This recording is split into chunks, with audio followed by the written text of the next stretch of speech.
हमने बाधक तत्व देखे, संपन्नता में विपन्नता, निर्धनता के बारे में विचार किया। इस वीडियो में हम देखेंगे भारत के तीव्र आर्थिक विकास के सुझाव। पूर्व अध्ययन के आधार पर हम भारत के आर्थिक विकास की गति को बढ़ाने के लिए या तीव्रता पूर्वक विकास किस प्रकार किया जा सकता है उसके लिए सुझाव दे सकते हैं। ये सुझाव आए हैं, इनको हम 3 भागों में विभाजित करेंगे। पहला है कृषि विकास के लिए सुझाव, दूसरा औद्योगिक विकास के लिए सुझाव और तीसरा अन्य सुझाव। कृषि विकास के लिए सुझाव, उसमें पहला है भूमि सुधार। यद्यपि भारत में स्वतंत्रता प्राप्ति के पश्चात जमींदारी प्रथा समाप्त कर दी गई, तथापि आज भी यहाँ भूमि वितरण में अपार विषमताएं विद्यमान हैं। अतः भूमि सुधार कार्यक्रम पूर्ण रूपेण लगाए जाने चाहिए। नेक्स्ट है संस्थागत कृषि वित्त की व्यवस्था।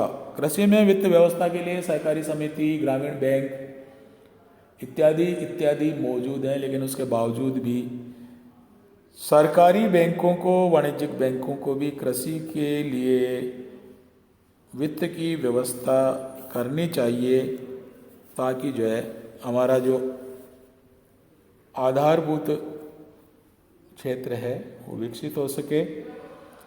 कृषि आदानों की व्यवस्था, किसानों को कृषि के विकास के लिए उन्नत बीज, रासायनिक खाद, आधुनिक कृषि यंत्र,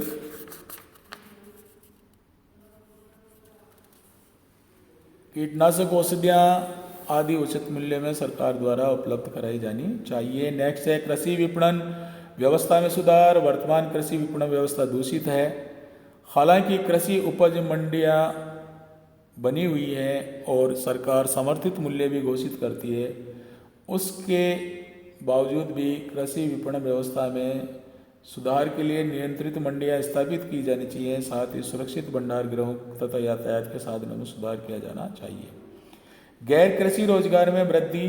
भारत में कृषि के अतिरिक्त गैर कृषि रोजगार जैसे लघु व कुटीर उद्योगों की स्थापना, हस्तशिल्प उद्योगों की स्थापना, स्थानीय स्तर पर स्थानीय उद्योगों को महत्व दिया जाना चाहिए। हालांकि विशेष क्षेत्र सहज बना हुआ है, इसके स्पेशल एग्रीकल्चर जोन भी बनाए जाने चाहिए। इंदिरा गांधी नहर क्षेत्र में इसकी अच्छी संभावनाएं हो सकती हैं।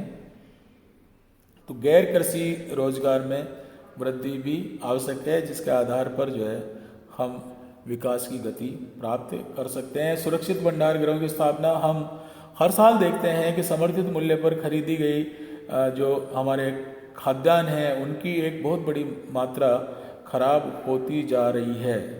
ऐसी परिस्थिति में सुरक्षित भंडार गृहों की स्थापना करके हम इस प्रकार की समस्या से निजात पाएंगे, और अगर ऐसा होता है तो हमारे भारत की जो विकास की गति है उसमें वृद्धि होगी। दूसरा, औद्योगिक विकास के हेतु सुझाव। भारतीय उद्योगों की स्थापना। सार्वजनिक क्षेत्र में अनेक आधारभूत उद्योगों की स्थापना की गई है, किंतु इनका कुशल संचालन तथा क्षमता से अधिक उपयोग की अभी भी आवश्यकता है। देश में विनियोजन के तहत लाभ में चल रहे उद्योगों को बेचा जा रहा है, लेकिन ऐसे क्षेत्र जहां निजी क्षेत्र पूंजी विनियोजन में कतरा रहा है, आधारभूत क्षेत्र है, वहां सरकार को पुनः उद्योग धंधे स्थापित करने चाहिए। सामाजिक ऊपरी पूंजी की व्यवस्था। औद्योगिक विकास के लिए यातायात, संचार के साधन, बंदरगाह सुविधाएं तथा शक्ति उत्पादन का विशेष महत्व है। इसमें विनियोजन का कार्य सरकार को ही करना पड़ता है, क्योंकि इसमें लाभ की संभावना कम होती है। अतः सरकार ऐसे क्षेत्रों में विनियोजन करे। नेक्स्ट है आधुनिकीकरण, मॉडर्नाइजेशन। भारत में अनेक उद्योग जैसे सूती वस्त्र, लोहा, इस्पात आदि में 50 से 100 वर्ष पुरानी मशीनें लगी हुई हैं, जिनकी उत्पादन क्षमता बहुत कम है। उन उद्योगों को आधुनिकीकरण की आवश्यकता है ताकि विकास की गति प्राप्त हो सके। नेक्स्ट है औद्योगिक रुग्णता पर नियंत्रण।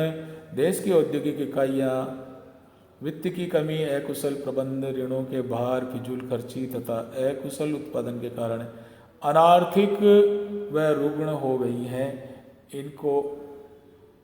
इन पर नियंत्रण किया जाना चाहिए। नेक्स्ट है स्थापित क्षमता का पूरा उपयोग। जैसा कि मैंने आपको बताया था कि कई उद्योगों में 20 से 30% उत्पादन क्षमता का ही उपयोग हो रहा है। ऐसी स्थिति में ऐसे उद्योगों को चाहिए कि वह जो है अपनी क्षमता का पूरा उपयोग करें। नेक्स्ट है शक्ति के साधनों का वृद्धि। देश में उद्योगों के समक्ष अनेक कारखानों को चलाने के लिए शक्ति के साधनों की पर्याप्त एवं निरंतर आपूर्ति की समस्या बनी हुई है। अतः हमें शक्ति के संसाधनों का विकास और उपलब्धता सुनिश्चित करनी चाहिए। नेक्स्ट और लास्ट पॉइंट है गुणवत्ता में सुधार। भारत के कारखानों में बनी अनेक औद्योगिक वस्तुएं खराब गुणवत्ता के कारण विदेशी वस्तुओं की स्पर्धा में नहीं टिक पाती हैं। इस समस्या के समाधान के लिए औद्योगिक इकाइयों को श्रेष्ठ वस्तुएं उत्पादन के लिए प्रेरित किया जाना चाहिए। नेक्स्ट बिंदु है अन्य सुझाव। उसमें सबसे पहला है बचत एवं विनियोग में वृद्धि। देश के आर्थिक विकास के लिए आंतरिक वित्तीय स्रोतों में वृद्धि करने पर बल देना चाहिए। अतः कर व्यवस्था, वित्तीय व्यवस्था के ढांचे तथा विनियोग संस्थाओं की कार्यप्रणाली में सुधार करना चाहिए। घरेलू वस्तुओं में वृद्धि करने तथा उनके संग्रहण की उचित व्यवस्था करनी चाहिए। नेक्स्ट बिंदु है रोजगार के अवसरों में वृद्धि। सरकार को रोजगार के अवसरों में वृद्धि करनी चाहिए ताकि बढ़ती हुई जनसंख्या को रोजगार मिल सके, लोगों की क्रय क्षमता बढ़े, क्रय शक्ति बढ़े और जिससे हम विकास के मार्ग पर निर्बाध रूप से निकल पड़े। सरकारी उद्योगों का कुशल संचालन। देश में संचालित सार्वजनिक उद्योगों में प्रबंध व्यवस्था बड़ी अकुशल है, जिससे इन उद्योगों को लगातार हानि का सामना करना पड़ रहा है। इसके अतिरिक्त इन उद्योगों में निर्धारित क्षमता का भी पूरा उपयोग नहीं किया जाता है। अतः टॉप मैनेजमेंट में हम प्रबंधन के ज्ञाता व्यक्तियों को लगा करके जो मैनेजमेंट स्किल्स जानते हैं, इन लोगों की सेवाएं, प्रोफेशनल्स की सेवाएं लेकर के और हम इस कार्य को संपादित कर सकते हैं। नेक्स्ट है सामाजिक चेतना। विकासशील देश में आर्थिक विषमता इस कदर विद्यमान है कि एक और तो लोगों के पास अरबों की संपत्ति है और दूसरी ओर लोगों को 2 जून की रोटी नसीब नहीं हो रही है। ऐसी स्थिति में देश का सामान्य नागरिक देश के विकास के प्रति तटस्थ रहता है। हम सामाजिक चेतना के माध्यम से समाजवाद, समानवाद लाके और प्रयास करके हम इस प्रकार तीव्र आर्थिक विकास की ओर बढ़ सकते हैं। नेक्स्ट बिंदु है प्रशासनिक सुधार। भारत में स्वच्छ एवं कुशल प्रशासन का अभाव है। अतः ईमानदार एवं कुशल प्रशासन जब तक नहीं होगा तब तक सरकार की प्रगतिवादी नीतियों व निर्देशों को शीघ्र व समय पर लागू करना कठिन होगा। नेक्स्ट और लास्ट है जन सहयोग। देश का आर्थिक विकास तभी संभव है जब देश का प्रत्येक नागरिक इसमें भागीदार बने।